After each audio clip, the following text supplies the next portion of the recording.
Oi, eu sou a Aline Guissan e vou ler para você. Continuação do Livro dos Espíritos, na página 122, capítulo 2, Noções Elementares de Espiritismo. Observações preliminares. É um erro crer-se que basta a certos incrédulos de testemunho fenômenos extraordinários para que se tornem convictos. Quem não admite no homem a existência da alma ou espírito, também não a aceita fora dele. Portanto, pegando a causa, nega implicantemente os efeitos.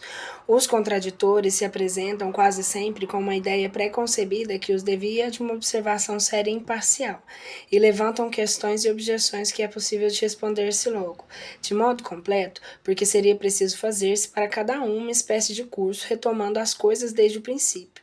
O estudo prévio tem como resultado evitar-se essas objeções que, na maioria, se originam da ignorância das causas dos fenômenos e das condições em que estes se produzem.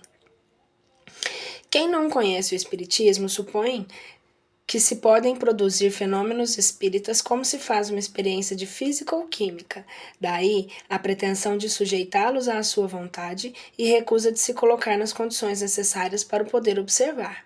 Não admitindo, como princípio, a existência e a intervenção dos espíritos, ou pelo menos não conhecendo nem na sua natureza nem o seu modo de ação, esses indivíduos se comportam como se pensassem sobre a matéria bruta, e desde que não obtêm o que pedem, concluem que não há espíritos. Colocando-se em um ponto de vista diferente, compreender-se-á que, não sendo os espíritos mais que almas dos homens, todos nós, depois da morte, seremos espíritos, e que nessas condições também estaríamos pouco dispostos a servir de joguete para a satisfação das fantasias dos curiosos. Ainda que certos fenômenos possam ser provocados, eles, pelo fato de provirem inteligências livres, não se acham absolutamente à disposição de quem quer que seja, e quem se disser capaz de obtê-los, sempre que queira, se provará a ignorância ou má fé. É preciso esperá-los, apanhá-los em sua passagem, e muitas vezes, quando são menos esperados, que se apresentam os fatos mais interessantes e concludentes. Aquele que seriamente deseja instruir-se deve nisso, como em tudo, ter paciência e perseverança, e colocar-se nas condições indispensáveis. De outra forma, é melhor não se preocupar com isso.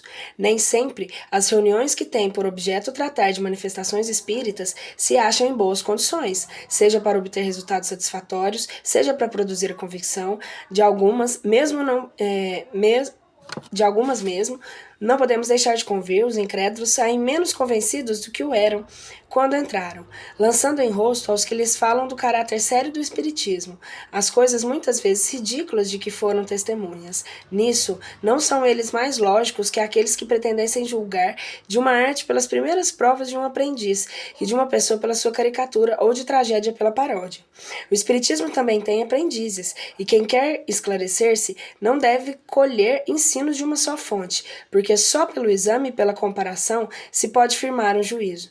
As reuniões frívolas têm o grave inconveniente de dar aos noviços que a elas assistem uma ideia falsa do caráter do espiritismo. Os que só têm frequentado reuniões dessa espécie não podem tomar a sério uma coisa que eles veem tratada irrefletidamente pelos seus próprios que se dizem adeptos. Um estudo antecipado lhes ensinará a julgar o alcance do que vem, a separar o bom do mal. O mesmo raciocínio se aplica aos que julgaremos o espiritismo pelo que dizem certas obras excêntricas de que eles apenas dão uma ideia incompleta e ridícula. O espiritismo sério não pode responder por aqueles que compreendem mal, ou que o praticam de modo contrário aos seus parceiros, assim como não faz poesia por aqueles que produzem maus versos. É deplorável, dizem, que existam tais obras prejudicando a verdadeira ciência. Sem dúvida, seria preferível que só houvessem boas. O maior mal, porém, consiste em não se darem ao trabalho de estudá-las todas. Todas as artes, todas as ciências, além disso, estão no mesmo caso. Não vemos sobre as mais sérias coisas, aparecem tratados absurdos e cheios de erros? Por que seria privilegiado nesse sentido o espiritismo, sobretudo em seu começo? Se os que criticam não tomassem as aparências por base de seu juízo, seriam o que ele admite e o que rejeita, e o que não lançariam em conta que ele repele em nome da razão e da experiência. dos espíritos. Os espíritos não são, como supõem muitas pessoas, uma classe à parte na criação. Porém, as almas despidas do seu invólucro corporal, daqueles que viveram na Terra e em outros mundos. Aquele que admite a sobrevivência da alma do corpo admite pelo mesmo motivo a existência dos espíritos. Negar os espíritos seria negar a alma. Faz-se, geralmente, uma ideia muito crônica do estado dos espíritos. Eles não são, como alguns acreditam ser, vagos e indefinidos, nem chamam semelhantes a fogos fatos, nem fantasmas como os que pitam nos contos das almas de outro mundo. São veres nossos semelhantes, tendo como nós um corpo, mas um fluídico e invisível no estado normal. Quando a alma está unida ao corpo, durante a vida, ela tem duplo invólucro, um pesado e grosseiro e destrutível corpo, outro fluídico, leve e indestrutível chamado perispírito. Há, pois, no homem 3 elementos essenciais. Primeiro, a alma, ou espírito, princípio inteligente que reside em pensamento, a vontade do senso moral. 2. O corpo, invólucro material, que opõe o espírito em relação com o mundo exterior. 3. O perispírito, que é um invólucro fluídico, leve e imponderável, servindo de laço de intermediário entre o espírito e o corpo. Quando o invólucro exterior está usado e não pode mais funcionar, tomba e o espírito o abandona, como um fruto que se despoja de sua semente, a árvore da casca, a serpente da pele, uma palavra como se deixa o vestido velho que já não pode servir. É o que se designa pelo nome de morte. A morte é apenas uma destruição do envoltório corporal que a alma abandona, como faz a borboleta com a crisálida, conservando, porém, seu corpo fluídico ou perispírito. A morte, o corpo desembaraça o espírito do laço que o prendia na terra e o fazia sofrer. Uma vez libertado desse fato, não lhe resta mais do que seu corpo etéreo, que lhe permite percorrer o espaço, transpor as distâncias com a rispidez do pensamento. A união da alma, do perispírito e do corpo material constitui o homem, a alma e o perispírito, separados do corpo, que constituem o ser chamado do espírito. Observação. A alma é, assim, um ser simples, o espírito, um ser duplo e o homem, um ser triplo. Seria mais exato preservar a palavra alma para designar o princípio inteligente e o termo do espírito para o ser material formado desse princípio do corpo fluídico. Mas como não se pode conceber o espírito inteligente isolado da matéria, nem o perispírito em ser animado pelo princípio inteligente, as palavras alma e espírito são no uso indiferentemente empregado uma palavra pela outra. É a figura mais consistente em tomar a parte do todo. Do mesmo modo, porque se diz uma única cidade, que é povoada de tantas almas, uma vila composta de tantas famílias, filosoficamente, porém, é essencial fazer-se a diferença. Os espíritos refletidos dos seus corpos materiais constituem a humanidade ou um mundo corporal visível. Despojados desses corpos, formam um mundo espiritual ou invisível que povoa o espaço em meio ao qual vivemos. Sem disso desconfiar, como vivemos no meio do mundo infinitamente pequenos, de que não suspeitávamos antes da enviação do microscópio.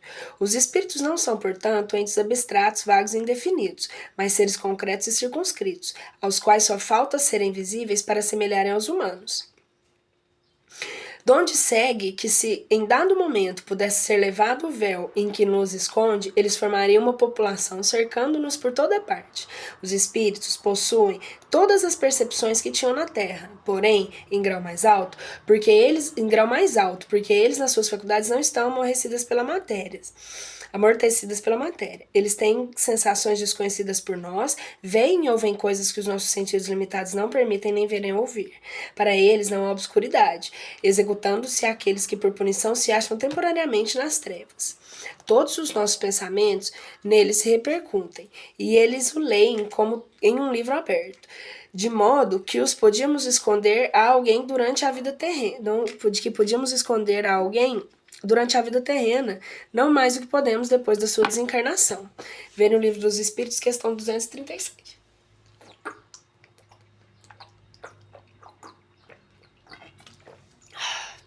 Livro dos Espíritos, questão 237, que ele está falando isso aqui. Os espíritos estão em toda parte, ao nosso lado, acotovelando-nos e observando-nos sem cessar. Por sua presença incessante entre nós, eles são os agentes de diversos fenômenos, desempenham um papel importante no mundo moral e até certo ponto no físico. Constituem-se, o podemos dizer, de uma das forças da natureza. Desde que se admita a sobrevivência da alma ou do espírito, é racional que as suas afeições, sem que as almas dos nossos parentes e amigos seriam, pela morte, totalmente perdidas para nós. Porque os espíritos podem ir a toda parte, é igualmente racional admitir-se que eles nos amaram durante a vida eterna, ainda nos amem depois da morte, que venham para junto de nós e se sirvam para isso dos meios que encontram à sua disposição. É o que confirma a experiência. A experiência de fato prova que os espíritos conservam as afeições sérias que tinham na terra e que folgam em se juntarem àqueles que amaram, sobretudo quando são por esses distraídos pelos sentimentos afetuosos que lhe dedicam, ao passo que se mostram indiferentes para com quem só lhe volta a indiferença. O espiritismo tem, por fim, demonstrar e estudar a manifestação dos espíritos, as suas faculdades, sua situação infeliz ou feliz, seu futuro em suma, o conhecimento do mundo espiritual. Essas manifestações, sendo averiguadas, conduzem à prova irrecusável de existência da alma, de sua sobrevivência ao corpo, de sua individualidade depois da morte, isso é, de sua vida futura. Por isso, ele é a negação de doutrinas materialistas, não tanto por meio de raciocínio, mas principalmente fatos. Uma ideia quase geral, em que não conhecem o espiritismo, é o de crer que os espíritos, pelo simples fato de estarem desprendidos da matéria, devem saber tudo e estar em posse de sabedoria suprema. É um grave erro.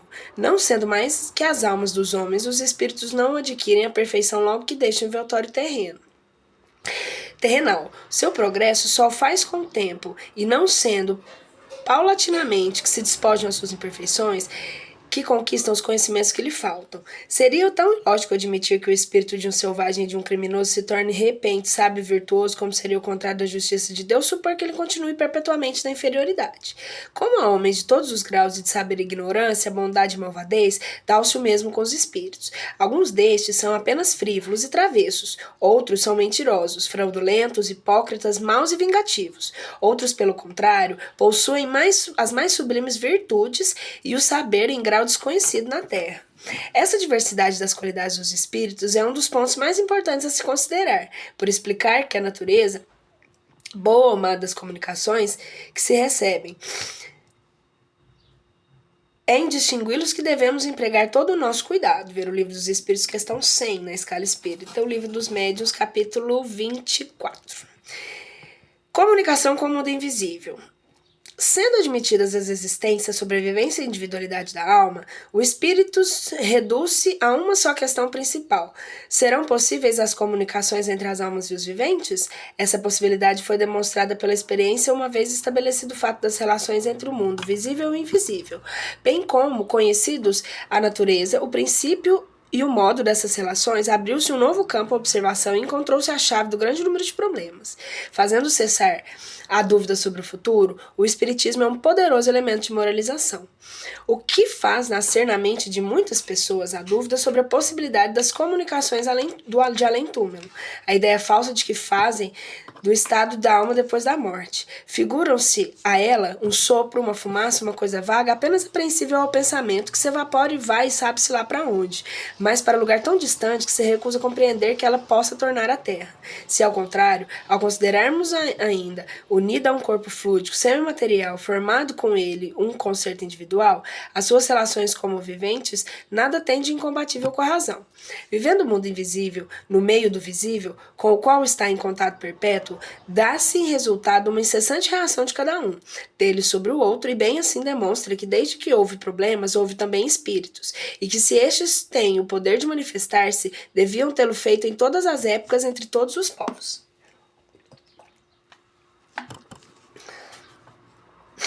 Entretanto, nestes últimos tempos, as manifestações do espírito tomaram grande desenvolvimento e adquiriram maior caráter de autenticidade, porque estava nas vistas da providência, por termo a praga da incredulidade e do materialismo, mediante provas evidentes, permitindo aos que deixaram a terra vir a testar a sua existência e revelar-nos a sua situação feliz ou infeliz.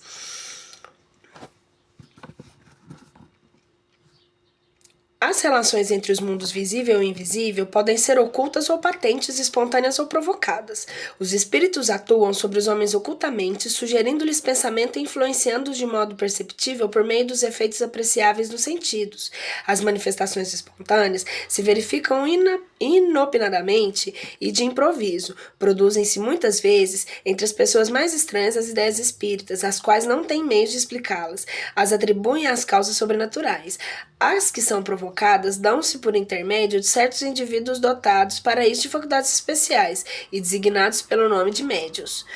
Os espíritos podem manifestar-se de muitas maneiras diferentes, pela vista, pela audição, pelo tato, produzindo ruídos e movimentos de corpos, pela escrita, desenho, música, etc.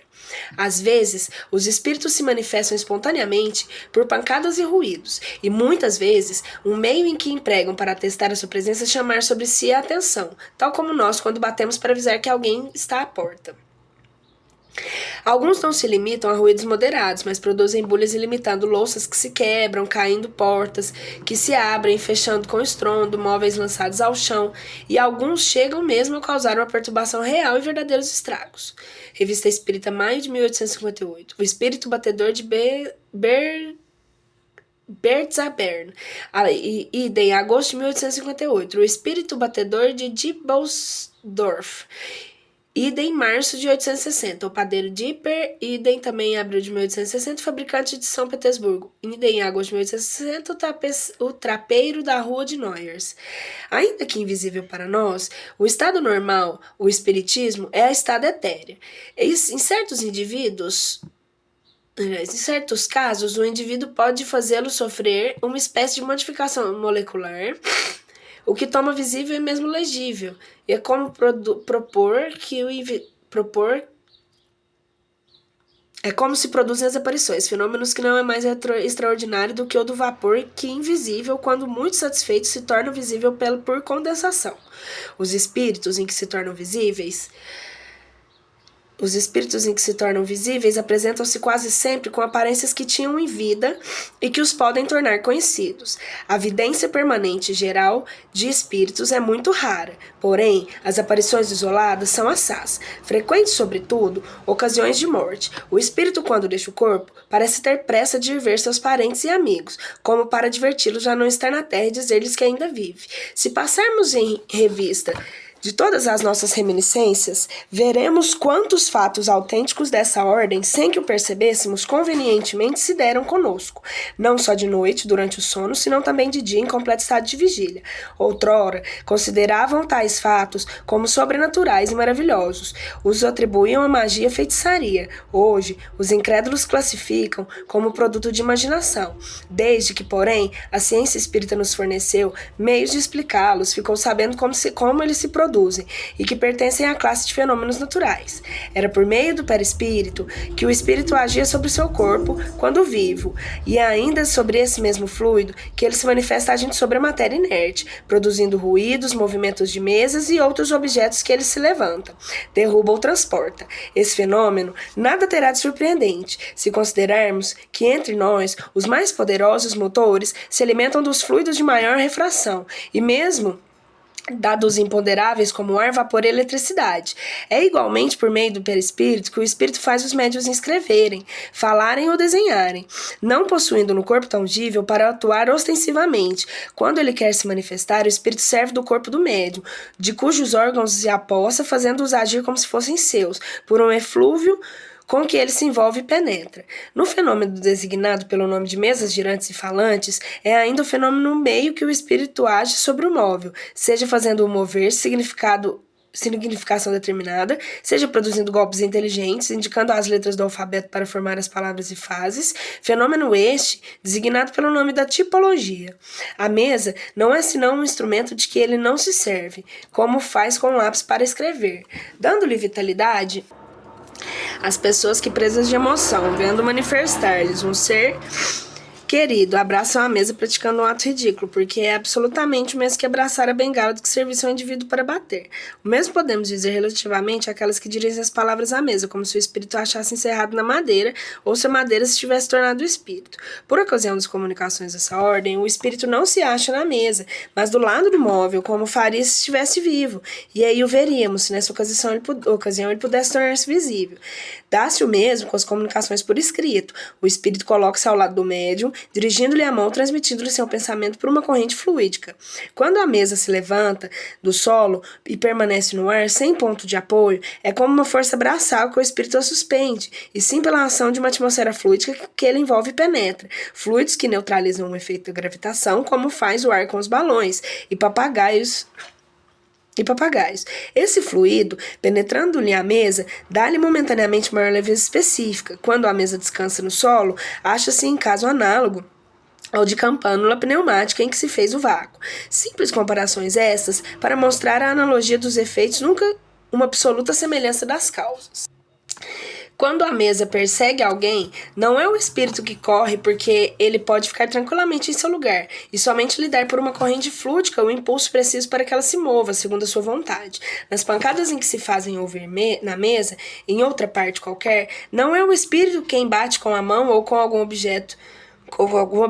Ele lança sobre o ponto de onde parte o ruído, um jato de fluido que produz o efeito de um choque elétrico e modifica os sons, como se pode modificar o que são produzidos pelo ar.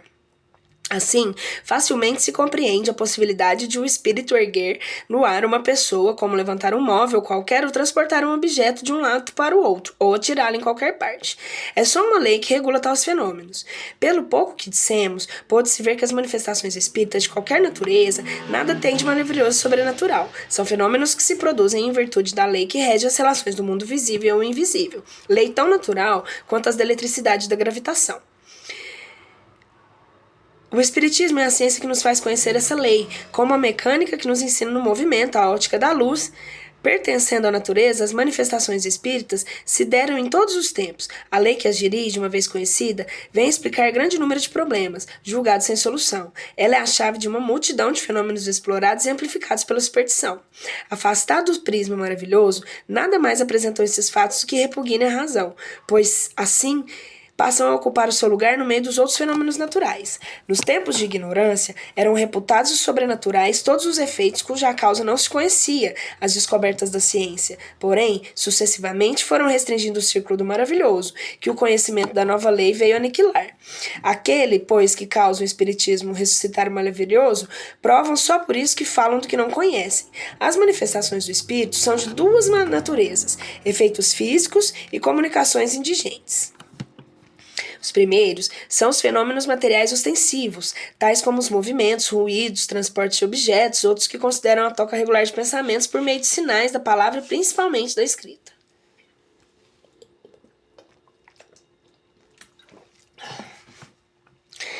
As comunicações que recebemos dos espíritos podem ser boas ou mais, justas ou falsas, profundas ou frívolas, consoante a natureza dos que manifestam. Os que dão provas de sabedoria e erudição são espíritos adiantados que no caminho do progresso. Os que se mostram ignorantes e maus são ainda atrasados, mas que com o tempo hão de progredir. Os espíritos só podem responder sobre aquilo que sabem segundo o seu estado de adiantamento e que ainda dentro dos limites, o que lhes é permitido dizer-nos, porque há coisas que eles não devem revelar, por não ser ainda dado ao homem tudo conhecer. Da diversidade de qualidades e aptidões dos espíritos, resulta que não basta dirigirmos a um espírito em qualquer para obtermos uma resposta segura a qualquer questão, porque acerca de muitas coisas não nos pode dar mais do que qualquer sua opinião pessoal, a qual pode ser justa ou errônea. Se ela é prudente, não deixará de confessar a sua ignorância sobre o que não conhece. Se é frívolo ou mentiroso, responderá de qualquer forma, sem se importar com a verdade. Se é orgulhoso, apresentará suas ideias como verdades absolutas. E é por isso que João, o evangelista, diz: Não creiais em todos os espíritos, mas examinai se eles são de Deus. A experiência demonstra a sabedoria desse conselho. A imprudência e a leviandade em aceitar sem exame tudo que vem dos espíritos. É de necessidade que que bem conheçamos o caráter daqueles que estão em relação conosco. Ver os livros dos médios no item 267. Nós vamos chegar lá. Reconhece-se a qualidade dos espíritos por sua linguagem. A dos espíritos verdadeiramente bons e superiores é sempre digna, nobre e lógica, e isenta de contradições. Nelas respira sabedoria e benevolência. A modéstia é a mais pura moral. Ela é concisa e despida de redundâncias. Nos espíritos inferiores, ignorantes ou orgulhosos, o vácuo das ideias é quase sempre preenchido pela abundância de palavras. Todo pensamento evidentemente falso, toda máxima contrária à moral, todo conselho ridículo, toda expressão grosseira, trivial ou simplesmente frívola, enfim, toda manifestação de malevolência, de presunção ou arrogância, são sinais incontestáveis da inferioridade dos espíritos. Os espíritos inferiores são mais ou menos ignorantes. Seu horizonte moral é limitado, perspicácia restrita. Eles não têm das coisas senão uma ideia muitas vezes falsa e incompleta.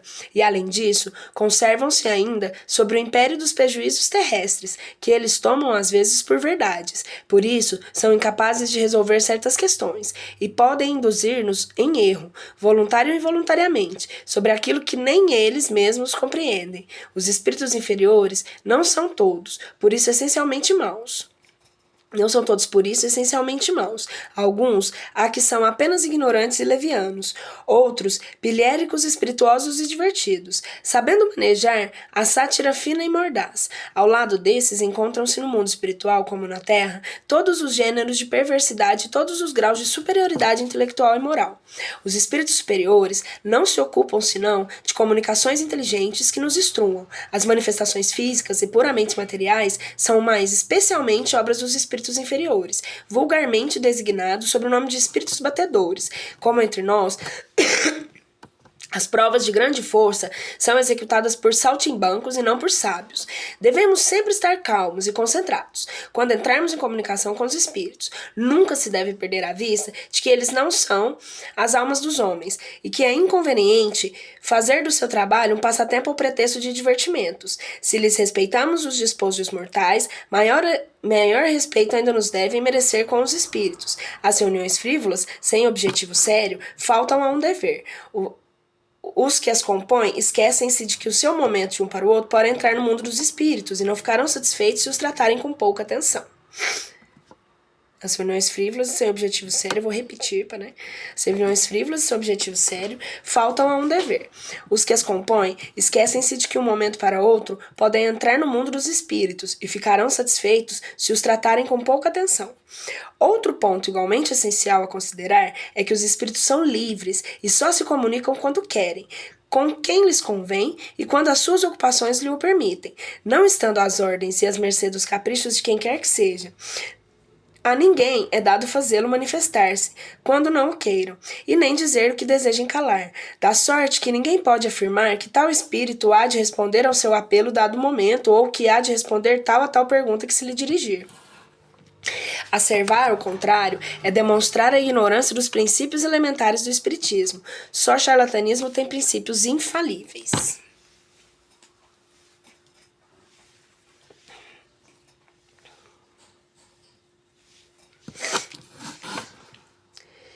Os espíritos são atraídos pela simpatia, semelhança de gostos, caracteres e intenção dos seres que desejam a sua presença.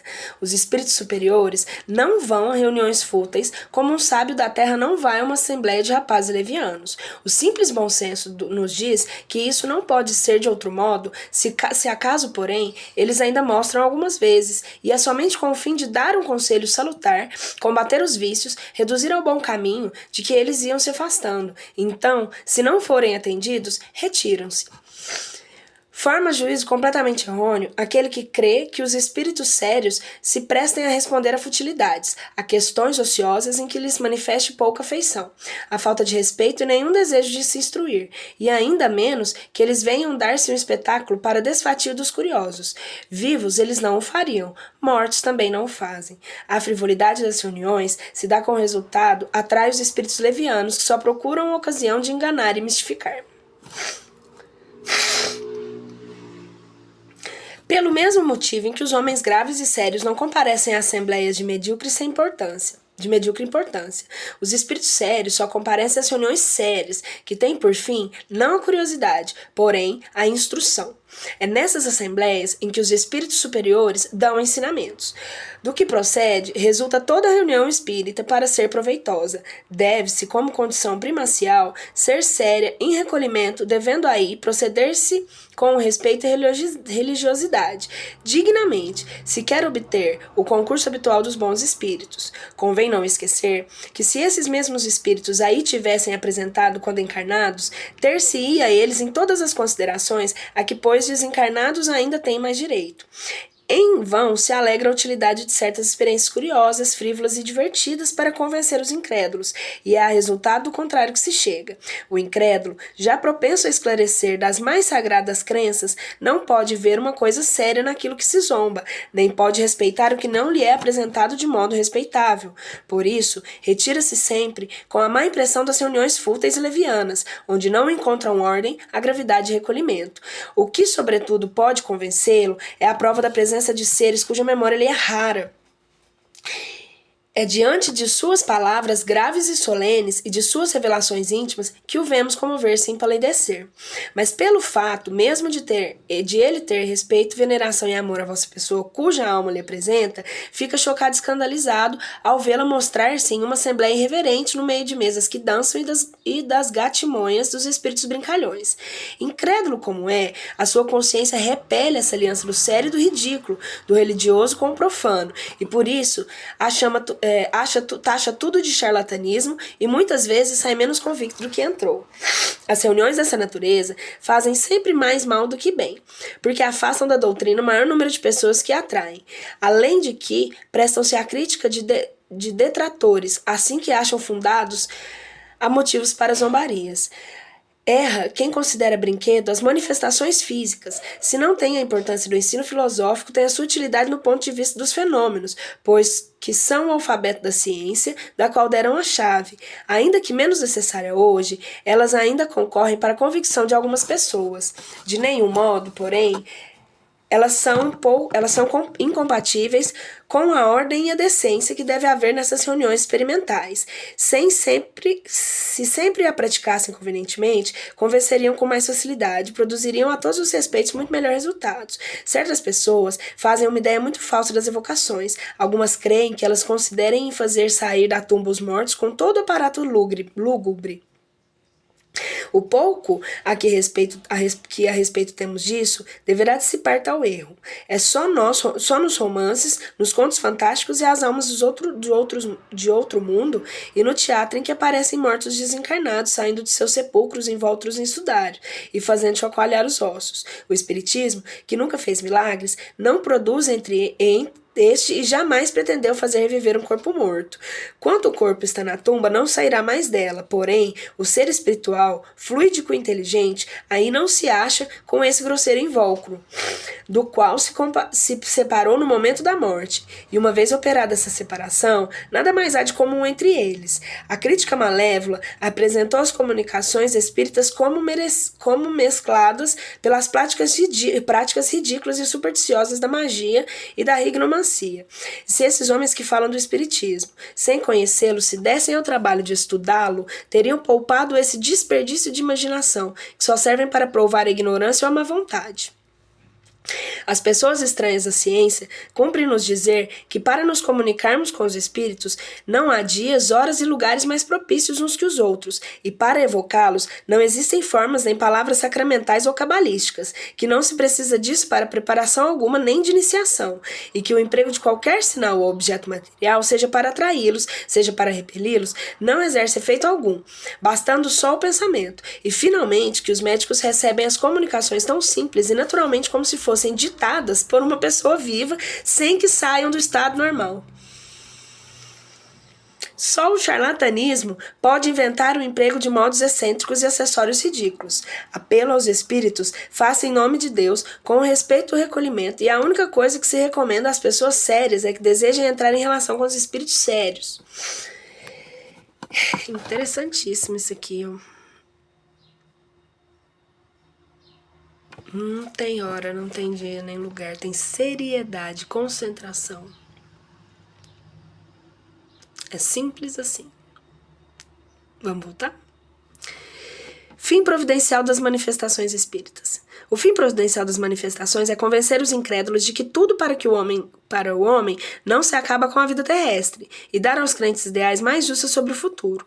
Os bons espíritos nos vêm instruir para o nosso melhoramento e avanço e não para revelar-nos o que não devemos saber ainda, ou o que só deve ser conseguido pelo nosso trabalho. Se bastasse interrogar os espíritos para obter a solução de todas as dificuldades científicas ou para fazer descobertas e invenções lucrativas, todo ignorante podia tornar-se sábio sem estudar, e todo preguiçoso ficar rico sem trabalhar. É o que Deus não quer.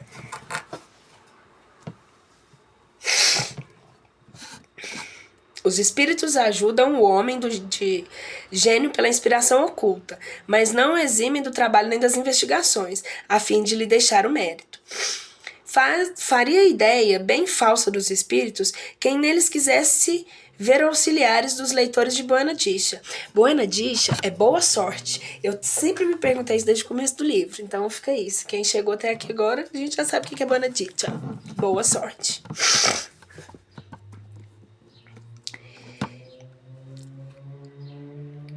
Faria ideia bem falsa dos espíritos quem neles quisesse ver auxiliares dos leitores da boa sorte. Os espíritos sérios recusam ocupar-se das coisas fúteis. Os frívolos e zombeteiros tratam de tudo, respondem a tudo, predizem a tudo que se quer, mas sem se importarem com a verdade. Encontram um maligno prazer em mistificar as pessoas demasiado crédulas. Neste caso, é essencial conhecer-se perfeitamente a natureza de perguntas a que se pode dirigir aos espíritos.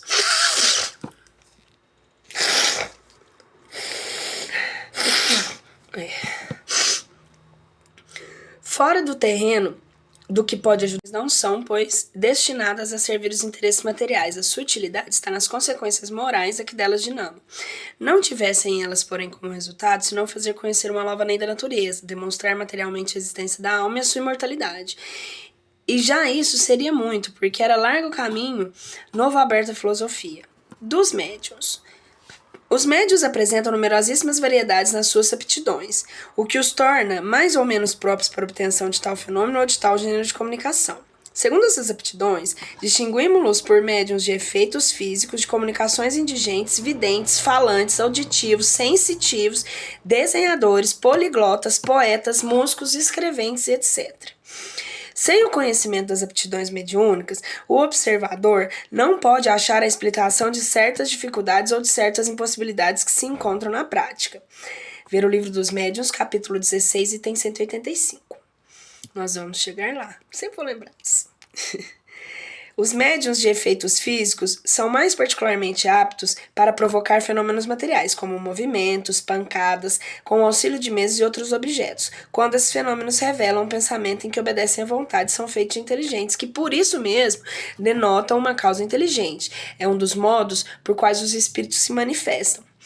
Por meio de um número de pancadas convencionadas, obtém-se a resposta sim ou não. Então, a designação das letras do alfabeto, a que servem para formar palavras ou frases. Esse meio primitivo é muito demorado e não se presta a grandes desenvolvimentos. As mesas falantes foram a estreia da ciência. Hoje, porém, que se possuem meios de comunicação tão rápidos e completos como entre os viventes, ninguém mais recorre àqueles senão acidentalmente como experimentação.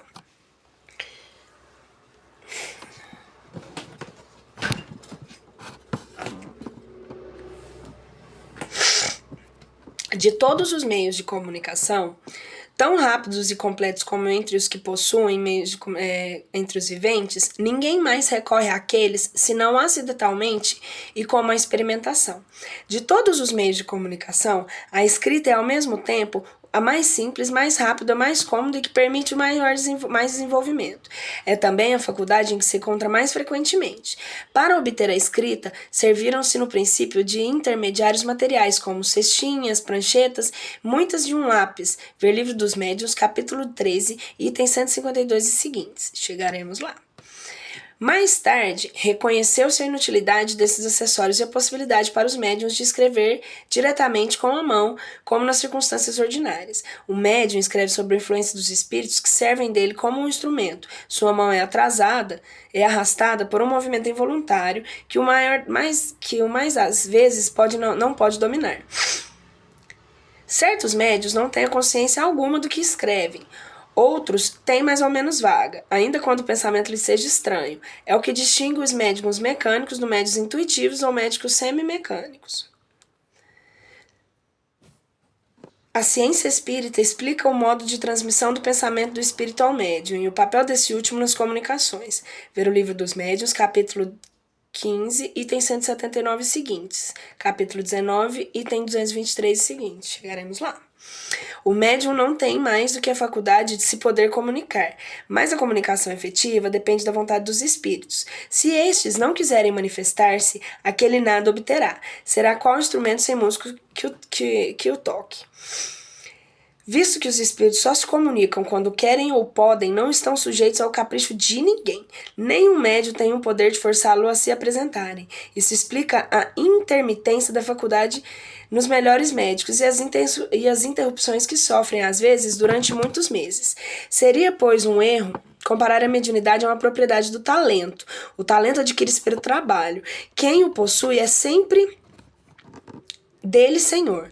Ao passo que o médium nunca é de sua faculdade, pois que ela depende da vontade estranha. Os médiuns de efeitos físicos que obtêm regularmente à vontade a produção de certos fenômenos, admitindo que não haja um embuste, estão em relação com os espíritos de baixa esfera que se comprazem dessa espécie de exibições, e talvez foram prestigiadores quando na Terra. Seria, porém, absurdo pensar que os espíritos, mesmo de pouca elevação, se divirtam em executar faces teatrais. A obscuridade necessária à produção de certos efeitos físicos presta-se sem dúvida à suspeita, mas nada prova contra a realidade deles. Sabemos que em química algumas combinações não podem ser operadas à luz e que muitas composições e decomposições se produzem sob a ação do fluido luminoso. Ora, todos os fenômenos espíritas são resultantes de uma combinação dos fluidos próprios do espírito com os do médium, desde que esses fluidos são matéria e não admita que em certas circunstâncias essa comunicação seja contrariada pela presença da luz. As comunicações inteligentes realizam-se igualmente pela situação fluídica do espírito e do médium, sendo preciso que o fluido deste último se identifique com o do espírito. A facilidade das comunicações depende do grau de afinidade existente entre os dois fluidos. Cada médium é, assim, mais ou menos apto para receber a impressão ou a impulsão do pensamento de tal ou tal espírito, que podendo ser bom instrumento para um e péssimo instrumento para outro. Resulta daí que, se achando junto dois médios igualmente bem dotados, poderá o espírito manifestar-se por um e não por outro. É errado acreditar-se que basta ser médium para receber igual facilidade de comunicação em qualquer espírito. Não existem médiuns universais para as evocações, nem aptidão para produzir todos os fenômenos. Os espíritos buscam, de preferência, os instrumentos que lhes sejam mais apropriados. Impor-lhes o primeiro médium que tenhamos à mão seria o mesmo que obrigar um pianista Impor-lhes o primeiro médium que tenhamos à mão seria o mesmo que obrigar um pianista a tocar violino, supondo que, por saber música, possa tocar qualquer instrumento. Sem a harmonia que só pode nascer da assimilação fluídica, as comunicações são impossíveis, incompletas ou falsas. Podem ser falsas porque, em vez do espírito que se deseja, não faltam outros, sempre outros manifestam-se que pouco se importam com a verdade. A assimilação fluídica é, algumas vezes, totalmente impossível entre certos espíritos e certos médiuns. Outras vezes, e é o caso mais comum, ela não se estabelece senão gradualmente e com o tempo. E é o que explica com maior facilidade com que os espíritos se manifestem pelo médium, com que são mais habituados. E também porque as primeiras comunicações atestam que sempre certos constrangimentos são menos explícitas. A assimilação fluídica é tão necessária nas comunicações pela tipologia como que pela escrita, visto que tanto num como no outro caso se trata de transmissão de pensamento do espírito, qualquer que seja o meio material por que ela se faça. Não se pode impor a um médium ao espírito que se quer evocar, convindo-lhe deixar-lhe a escolha do instrumento. Em todo caso, é necessário que o médium se identifique previamente com o espírito, pelo recolhimento e pela prece, ou mesmo durante alguns minutos e mesmo muitos dias antes, se for possível, de modo a provocar e evitar a assimilação fluídica. É um meio de se atenuar a dificuldade. Quando as condições fluídicas não são propícias à comunicação direta do espírito ao médium, ela pode fazer-se por intermédio do guia espiritual. Desse último. Nesse caso, o pensamento não vem senão segunda mão, isso é, depois de haver atravessado 2 meios. Compreende-se, então, quando é importante que o médium tenha assistido, porque se ele o for por um espírito obsessor, ignorante ou orgulhoso, a comunicação será necessariamente adulterada. Aqui, as qualidades pessoais do médium desempenham forçosamente um papel importante pela natureza dos espíritos que ele atrai a si. Os mais indignos médiuns podem possuir poderosas faculdades, porém, o mais seguro são aqueles que se podem e reúnem as melhores simpatias do mundo espiritual. Ora, essas simpatias não ficam de forma alguma demonstradas pelos nomes mais ou menos imponentes.